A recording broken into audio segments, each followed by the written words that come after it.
And welcome back, everyone. Welcome back to another week, another edition of the OlimoLeague. Not your weekly, not your monthly, but the OlimoLeague Winter Finals for 2024 and 2025. I'm, of course, your ZvP. With you, I'm joined by these amazing players, by the people in the chat, by my plushies as well. Welcome. Whew. Again, it has been a pretty intense season of StarCraft, and we are here to crown our Winter Champion. For those that are curious, throughout the course of the past couple of months, and past couple of weeks and even past couple of months, players have been accumulating points over the course of these events to be invited, to be seeded into the Winter Finals. Here we go. It's a little bit bittersweet, a little bit somber. What I mean by that, of course, we did have the Fall Finals last year at the end of 2024. But what I mean by that, as we do wrap up this season of OlimoLeague, is that I believe currently this is the final season confirmed. ZvP, they did sponsor OlimoLeague for, I believe, 2 seasons, the Fall Finals and the Winter Finals, and whether or not it continues, yet to be confirmed, yet to be announced, yet to be confirmed. I'm sure it will. I want to be optimistic just because this event has been doing very well over on the ZvP platform. We mentioned that, again, it's not the most friendly platform for English speakers, but Crank's Korean stream has been popping off. He's been #1 on ZvP whenever we have the OlimoLeague. He's been getting a lot of viewership, a lot of attention, and I'm sure ZvP are very content. I'm sure they're very happy with that. Again, it makes sense for those that are curious about the initiative of ZvP. It is a new Korean streaming platform. And they actually sponsor a lot of shows, and one of them is, of course, OlimoLeague. One of them is Crank's stream with OlimoLeague, and it is, as I would say, it's been quite successful. And if they view the same, then most likely we're going to be renewing this and having more OlimoLeagues in the future. For now, though, this is the last one confirmed. We'll see what happens. We'll see what does come our way. Here we go.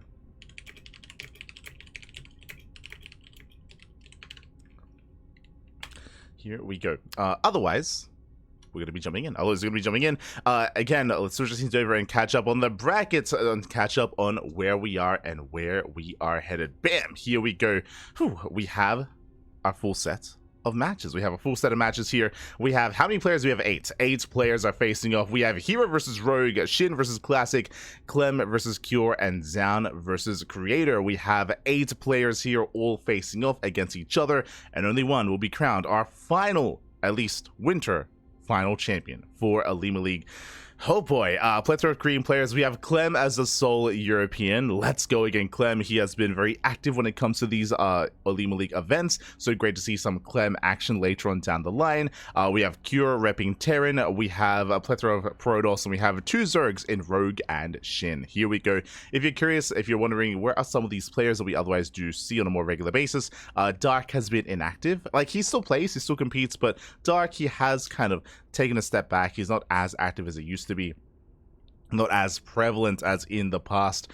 So we have, players like Rogue and Shin kind of stepping up to take his place. Again, Dark, his military service is on the horizon, is still yet to be, or is coming up, I should say, coming up momentarily. Still no confirmed date, but Dark did end up leaving his team for that, and again has alluded to the fact that it is looming overhead.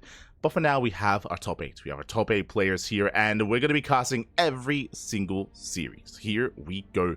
Whew. Pure best of 3s initially. It's going to be best of 3s in the first round, best of 3s in the upper bracket second round, and best of 3s in lower bracket round 1. And this is a 2-day event, by the way. I should emphasize that this is a 2-day event. Day 1, we're going to be covering the first 2 rounds. Day 2, tomorrow, we're going to be covering everything else. The lower bracket, the upper bracket finals, and the grand finals as well. So a lot of matches, a lot of StarCraft. Coming into day 2, that's where we have a lot of best of 5s and best of 7s. So it's going to be a very intense couple of days of StarCraft. very intense, very intense. And for those that are curious, I do see some people looking for the bracket command in the chat. This is a replay cast. These events did occur yesterday. Or I should say, for the past 2 days. For the past 2 days, has been going on. And with that, we will be soon working through it. Here we go. But yeah, so yeah, for the past couple of days, they have been going over the OlimoLeague, and now we've gotten the replays here the day after, and we're ready to catch up. On all the StarCraft and all the matches. First, we have herO versus Rogue. Let's go. Let us go. Whew, as we are jumping in. to our first game of the night. Oh boy.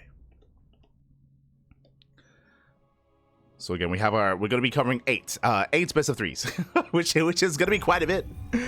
Going through 8 matches, 8 series, and here comes the first. As spawning in the bottom hand corner of Whispers of Gold, we have the South Korean Protoss player, the blue Protoss representing Weibo Gaming. It is herO. And spawning in the top left-hand corner, we have the red Zerg player. We have the red Zerg, also from South Korea, representing Team Falcons. It is herO. Here we go.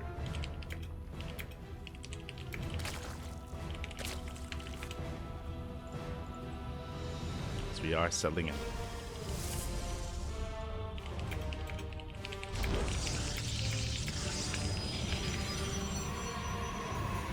As we are going to be settling into our PvZ. First things first, we have our Gate Expand set up here out of herO, nothing too crazy. Likewise, Rogue going Hatch Gas Pool as well. Whew, oh boy, and it's been a while. We don't really get to cast Rogue too often on the channel, but he is a regular in the OlimoLeague, and Rogue typically thrives in the mid-game here in ZvP. What we often see from, I say mid-game, mid to late game, more often than not, we do see Rogue play things out more defensively, and usually the goal, the win condition for Rogue is to get into lair tech, to get into lurker tech, and then try to defend, survive, fortify himself until he can max out, and then he can be active on the map with Nidus play, with counterattacks. That's typically how Rogue does approach the matchup, especially on larger maps, but I should emphasize we're loading into a much smaller map here. Welcome one and all to Whispers of Gold. This map is known for aggression. If the goal here is to try to defend, turtle, and play towards the late game, you're going to be struggling here on Whispers of Gold, so I expect something very different out of our two players, both Rogue and herO. So I'm expecting more aggression regardless. Probe Scout here moving out, getting a read on what is going on. Again, standard opener so far out of Rogue, just Hatch Gas Pool into an eventual third base. From the side of herO, we have seen him mix it up quite a bit here. Of course, we've been casting a lot of herO's PvZ as of late, up against players like Raynor, up against players like serO as well in Lil League Cup, in Massive Coliseum, and herO, he again can be a very unpredictable player here. As mate, if you can glaive it up serO to death, you can glaive it up anyone to death multiple times as well. Like like here, he was an animal, Pap. He was an animal. Aye. So I'm here for it. I am ready for it. As here he is being active, checking for the third base, and does confirm. Does get eyes on it, does confirm. Likewise behind this, the first adept is going to be poking in. Again, looking for any kind of active tumors here, threatening a dive into a mineral line, whether it's in the natural, whether it's in the main base, and keeping tabs on the gases as well. There's the first tech of choice, going to be a Stargate opener out of herO. Nothing too crazy. Again, Stargate is the way to go, just to open up in a more standard fashion. I'm sure we'll see herO mix it up at some point in this series, but for now, standard opener, and we'll see if we go for the Oracle or for the Void Ring. And we have the answer. Oracle first. Oracle's moving out, and just to scout across the map and get a read on what is going on. Likewise, Adept threatening a shade here towards that natural.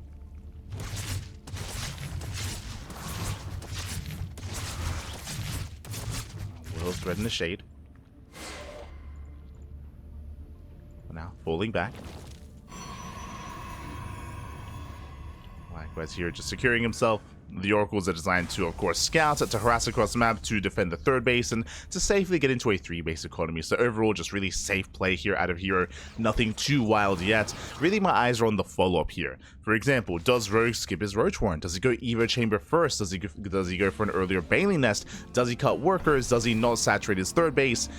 These are kind of like the big signs that we're looking for here from Rogue. Likewise, from herO, the timing of the Twilight Council. Third base has just begun, and we are looking for the timing of the Twilight Council and the Forge to see if he is going to be more aggressive or more mid-game oriented.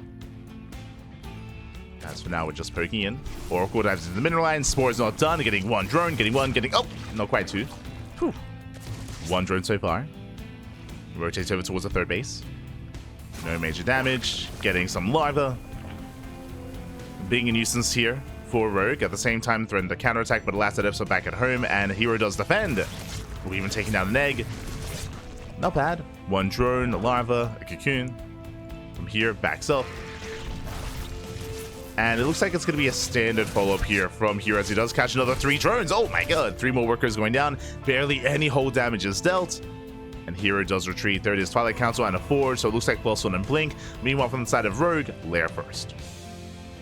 Is going Lair first. Into a Roach Warren, no fast Eva Chamber. It looks like safety Roaches into, I imagine, Roach Hydra is going to be the composition of choice for Rogue. If you remember, we did mention how Rogue is very fond of going into, like, Lurkers before really being too aggressive. This does feel like the setup for that. We'll see if that is the case. Adepts, they do catch out one of the Queens, though. Yeah, no transfuse. One Queen goes down. He wants the other, and he's going to get it as well. Yeah, no transfuse available. Lings are going to be under fire. Another Queen going to be pulling 3 Queen kills. Oh my god. The Lings, they melt. The Adepts, they're popping off. They're just pulling a Rogue apart. Drones are going down. There's 1 Queen remaining.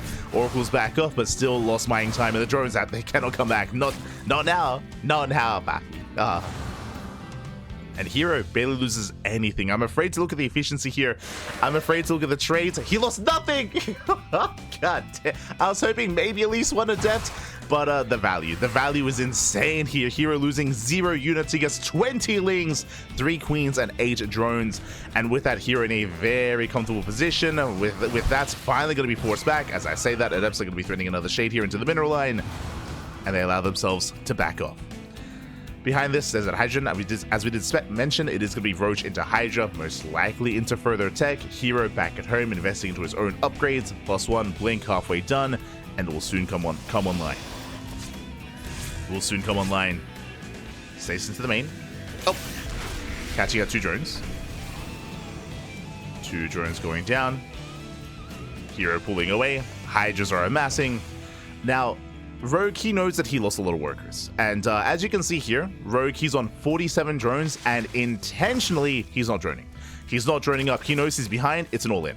And the hope here, there is a chance for Rogue. The hope is that herO's too greedy. The hope is that herO, he gets a 4th base. He throws down like a 2nd Forge, Templar Archives, Robo. He starts teching, and then he gets caught with his pants down by an all-in. So that is the one chance here for Rogue, is to catch herO off guard. herO, ooh, he's throwing down static defense, cannons, shield batteries. herO is being careful. And true, I mean, the reality is that herO's win condition right now is just defend. Just defend, just survive, and get further ahead. Lings, they poke in. Main army's moving out. There's no Oracle support. True, bear that in mind. The Oracle's not here. Hydra's getting a concave. Stalkers, they blink away. Adepts, they shed into the mineral line, and they're going to be shut down. Finally, units are falling. Adepts are cleaned up, and now it's go time. Now it's time to move out, as Rogue is going to be sending everything across the map. And can he catch out these Stalkers? Stalkers are racing back. Rogue with the intercept. Oh! Yeah, coming in from the flank. We'll try to catch out these Stalkers. We'll attempt to. The Hydras, they're a little bit too far behind. Stalkers, they blink away. Yeah, they get to safety. Stasis traps on wall of shield batteries. Again, herO, he's aware of the all-in. Remember, he shaded into the mineral line. He saw the window drones. He saw the lack of workers. He saw the lack of saturation. He knows what's coming. The boys have been... Let's go! The boys have been pulled. There's a wall of cannons. Wait, oh no, the boys! They cannot bust in. It's not going to happen. It's not going to work. Storm is still not done. True. There is no storm. Cannons are falling, but we're running out of drones, running out of Lings, and running out of Hydras. As even without Storm, herO, he holds. Yeah, he is holding. Storm is now done. Storm is now available. There it is. And GG gets called. herO will take game number 1.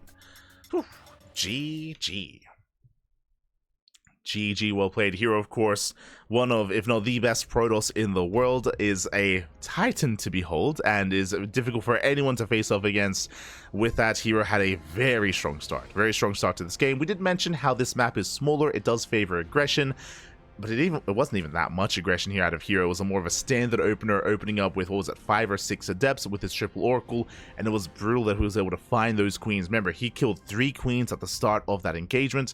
Then, of course, all the Lings got into the mineral line. Like, the efficiency was insane, and as we knew and as Rogue knew, he was all in. Like, you could not macro from that moment. You could not macro from that point. So Rogue, he was aware himself. He was self-aware. He did commit to an all-in, which was the only chance.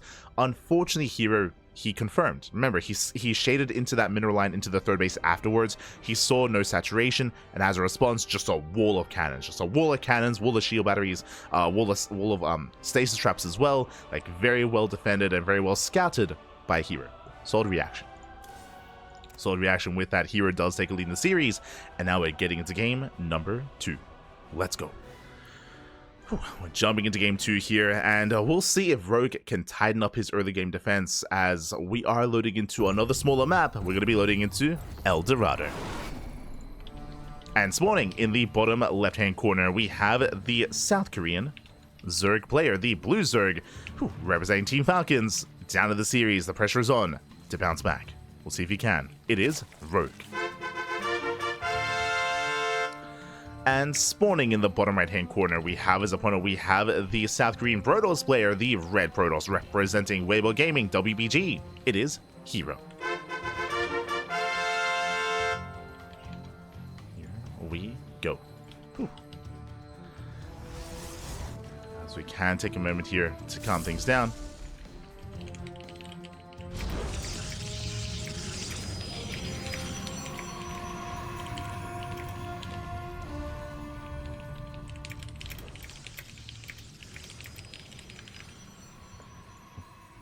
Here we go. We are going to be settling in.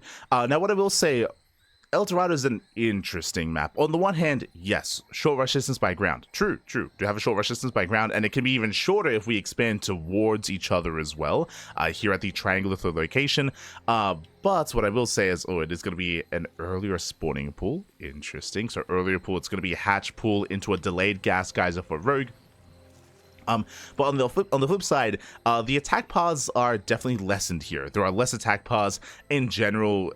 We should be pushing through the center of the map. Like, we wouldn't be really seeing too many flanks or backstabs here. Or I should say, it's easier to scout because the attack paths are more limited. So ideally, Rogue will be more aware, especially considering that Rogue is expanding here towards his opponent.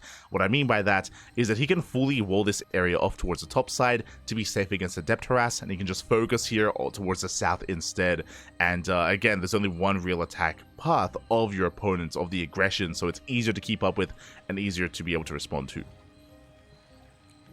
Still very short by ground though. It's like we'll see how our players approach this. For now, Queen's already on the way, a couple of Lings as well. Gas now being taken. Again, gas was delayed here for Rogue, and for now is just saturating his bases, setting up for his third as well. Likewise, here he mines through the minerals. He's also checking for the third base, and he might be able to delay as well. Yeah, the drone is coming in. herO's in position just in time, and yeah, with that, he will delay the expansion. Rogue, he thankfully has a couple of Lings that he can use, except right out on the map. Lings are out of position. Pylon gets thrown down. And Rogue, his opener is going to be disrupted. Adept is going to be shading in. Again, Lings across the map. They run. Oh, they actually do slip into the main. They slip into the bases. Adept shades in. Up. Oh my god. Denied some mining time, but no major kills, no drones. All of them do survive. Probes do survive. Sorry, drones do survive at the same time. Probes do not, but there's still no expansion. The pylon finishes, and Rogue, he's stuck on 2 bases. So this is really nice counter damage here by Rogue, killing 2 probes. It is good. But still, he's being denied his base, and he's being forced to expand towards the top side instead. Forced to expand away, so a delayed third base, likewise, a little bit more of a defensive base is forced to be taken. Whereas I'm sure Rogue wanted to be a little bit more aggressive instead. As now it'll take longer to spread creep across the map. Likewise, the space is going to be more exposed, more vulnerable. We spoke earlier about how, if we can take like this triangular third base, then it can be easier to defend, as it like the attack path is very linear here to actually get aggression on this base. But that is not the case, not anymore. Oracle moves out. herO getting in position with the Adept. And we'll take his own third. Third bases are on the way. Likewise, because of the expansion taken by Rogue, it also means that he's being denied the gold. So typically when you take this triangular third base, it is very easy, very seamless to expand right next to yourself and take the gold as well as the fourth. But that is also denied from Rogue.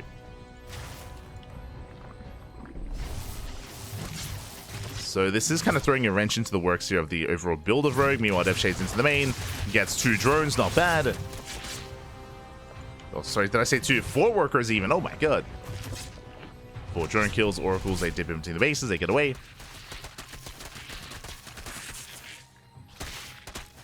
And we'll back up. Meanwhile, Rogue is mixing up his build. I should have mentioned this, but he did throw down an Evo Chamber that is for plus on melee. So instead of the previous game where we saw Safety Roach Warren into Roach Hydra, this is plus on melee. It should be into Ling Hydra instead. As the reasoning... Oh, yo, we're popping up. The reasoning why we would get melee as an upgrade here is to be able to allow your Lings to actually be a little bit better here, to be able to rely on Lings and to be able to just skip roaches entirely. You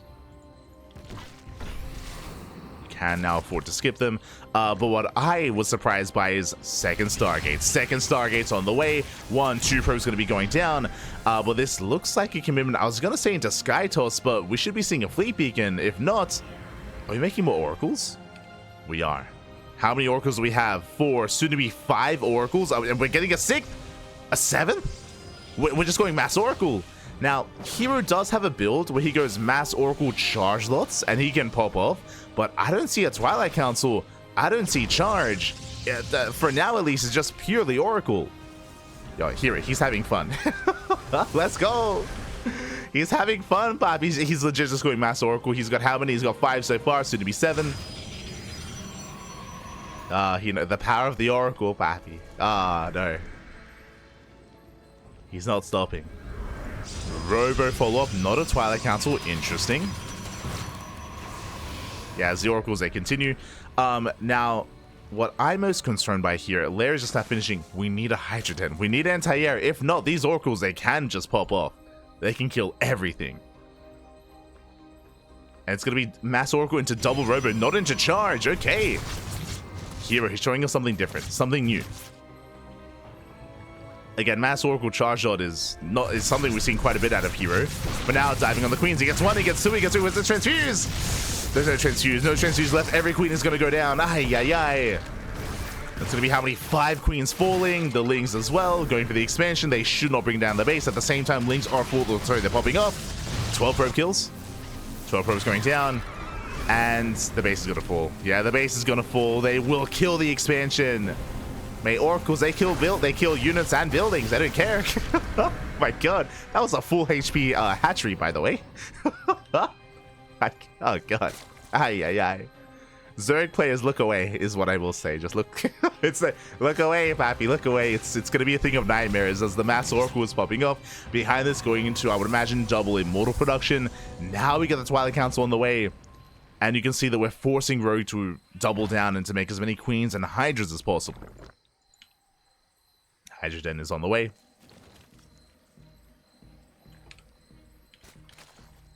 Oracles move out. Mass Ling threatening a run by. The wall, though, is for the most part solid. The base. Oh, he wants another base. He wants it. He's gonna get it as well. Oh wait, okay. We have Queens. We have Queens to respond. 1 Oracle finally goes down. Let's go. He gets 1. And he saves the base for the cost of 3 Queens, but he saves it.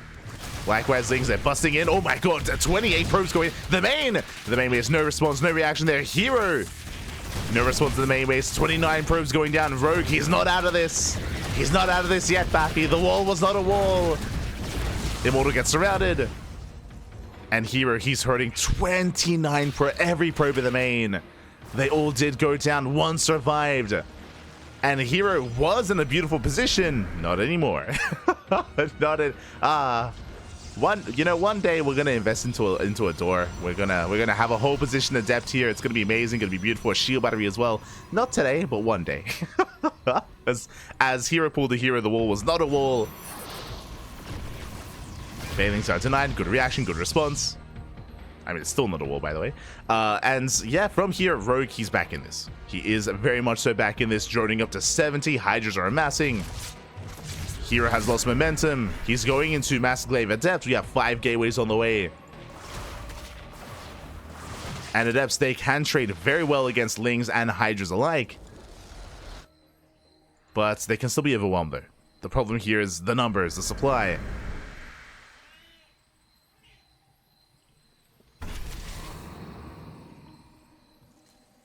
Here we go. Bailey's rolling in. herO, he does notice. Nice force fields. Again, does wall up. Does defend the third. So far, so good. Again, like, don't get me wrong. Like, herO, he's amazing at protecting his third base, his fourth base, his fifth base. It's just a natural. It's like, like the natural's a neglected child of the family. And here we go. Here come the masked glaives. Now, do we have any banelings? We do. Banelings are ready. How many? 8 so far. It's okay how they force fields there are. herO has a little potential with his army. He can force field. He can look down the Ling Bane. We do see Rogue setting up a concave coming in from behind. He's going to be rolling up. Just the one stasis trap. Nice force fields looking down the queens. And queens are locked down. 3, 4, 5 queens going to be falling for 1 oracle. Better trade for herO. And he's going to knock down the base. But he wants more than that. Bailey's rolling in. Up! The connect! Yeah, do collapse on the army. Massive connection. Sentries going down. The depths going down. And herO, he doesn't have enough. He does not have enough. Not yet. The warping does complete, though. Warping completes, and herO is being overwhelmed. The immortals are going down. GG gets called. Whew, and Rogue, he survives. He defends. We're going to the ace match. Whew. Going all the way to game 3. Again, herO had a phenomenal start to the game. Remember, he killed 5 queens, killed bases, caught more queens as well, but at a cost. Did lose 29. 29 pros went down to a Ling Flood, to a Ling run by into the main and into the natural as well. That was happening at the same time that herO was attacking top left, that he was harassing with those oracles. He was caught with his pants down, and Rogue, he bounces back. Let's go. Let us go. We have a back and forth. We have a series. And now we're jumping into game number 3. Let us go.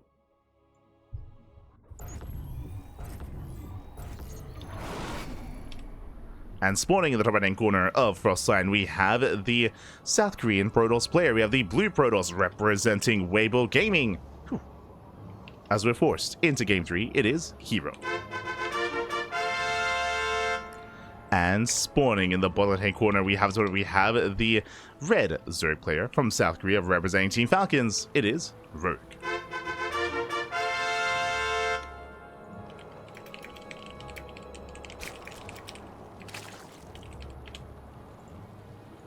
Here we go. As we are going to be settling in. So far, so good.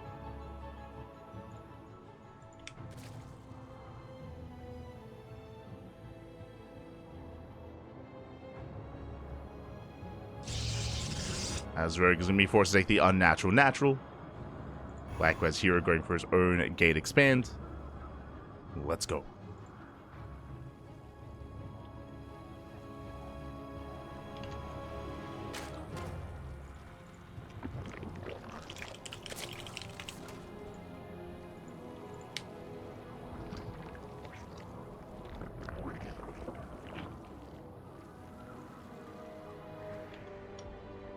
So now we have our hatch gas pool standard opener out of Rogue. Likewise, herO setting up as well. Going for his gate expand. So far, so good. And welcome one and all to Frostline is going to be a larger map in the map pool. It is going to be one of the larger maps. Likewise, a longer rush distance by ground. And we could actually see a bit of a longer standard game. It's possible. It's possible. Here we go.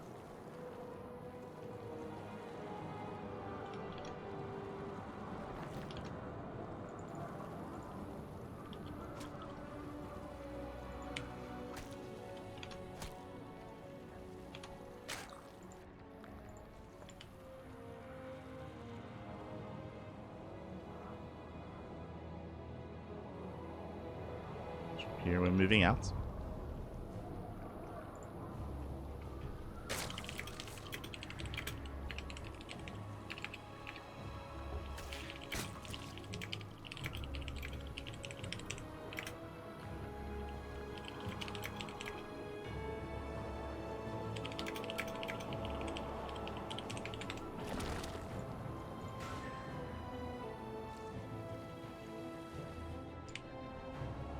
For now, just saturating our bases.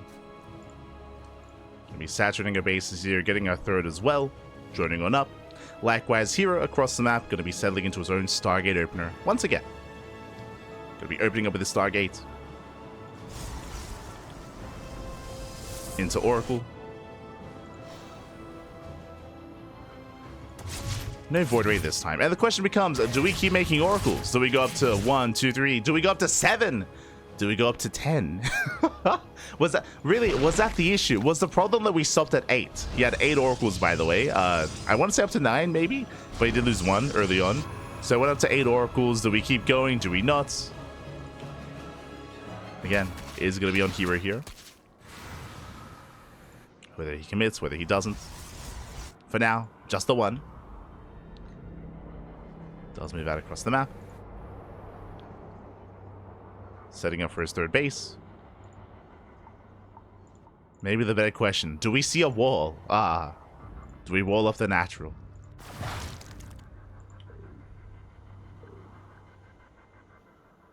So now, third base is being taken. Oracle gets across the map. Queens are keeping up, getting 1, getting 2 drones so far. Nothing major. Gets 2 workers, pulls away. Decent damage so far. Oracle production does continue. And I'll be honest, I can't imagine we're going to be seeing multiple or another Stargate, especially considering this is a best of 3. It's a best of 3 short series. I would imagine we're going to be seeing something more standard out of herO this time. He does like to spice things up, don't get me wrong. Don't get me wrong.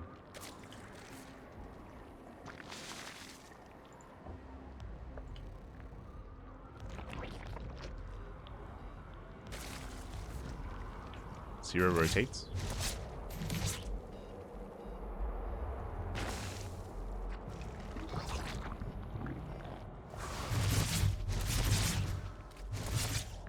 Does rotate, looking for a way in so far. Rogue, he's keeping up. Safety Roach Warren on the way from Rogue.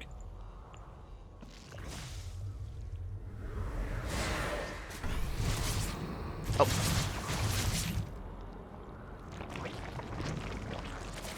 Getting to the safety Roach Warren.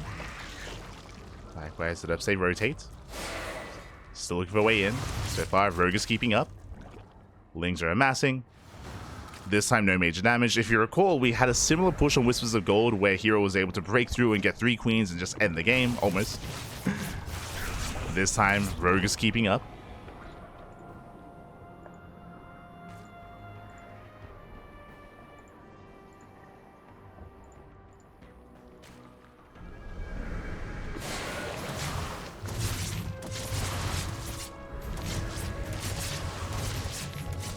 Likewise, once again, trying to keep tabs on Rogue. Behind this, standard follow-up, Twilight Council +1. For the first time this series, we have Roach Speed. Bear that in mind. So Rogue, he is going to be investing into Roaches. Something we haven't seen yet in this series. And we'll see if Rogue does cut worker production. Oh, never mind. Hydras, okay. Never mind. Is going Roach Hydra. Should be working towards, yep, a 4th base. Droning up, taking gases, stasis goes up. We're headed towards a longer game state.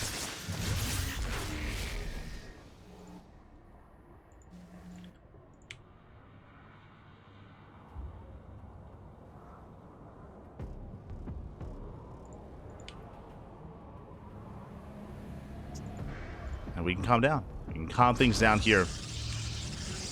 Here, he's on a 6-gate setup, pushing towards that 4th. No major forms of aggression yet. If we see herO throw down like extra gateways and like a proxy, then sure, this could be a 3-base all-in, but nah, he's taking up Temple Archives, gases as well.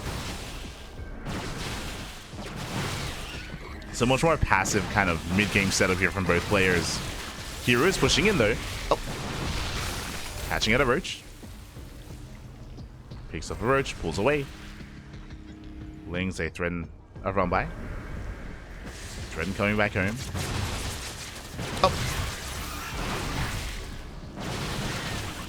So far, here he's maintaining himself. Has to be careful not to be surrounded. More reinforcements on the way. Here he could try to break through. He wants that 4th base. Can he get it?